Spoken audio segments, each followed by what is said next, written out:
হিমালয়ের বরফ ঢাকা নীরব রাতে হঠাৎ আকাশ চিরে নেমে এলো আগুনের মতো এক অদ্ভুত আলো।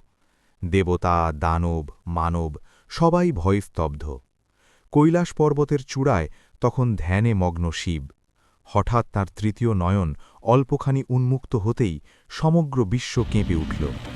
সেই রাতে এক অসুর, নাম অন্ধকারাসুর, সংকল্প নিয়েছিল পৃথিবীকে গ্রাস করবে।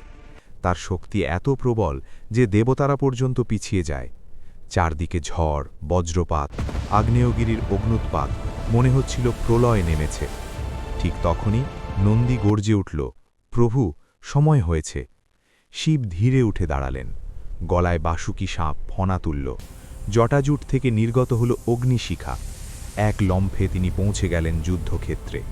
অন্ধকারাসুর অট্টহাসি হেসে আক্রমণ করতেই শিব ত্রিশূল নিক্ষেপ করলেন। মুহূর্তেই আকাশ বিদীর্ণ হয়ে আলো ছড়িয়ে পড়ল চারদিকে। কিন্তু আশ্চর্য, অসুরকে বধ না করে শিব তার অহংকার ভেঙে দিলেন। তিনি বললেন, অন্ধকার বাইরে নয়, তোমার ভেতরে।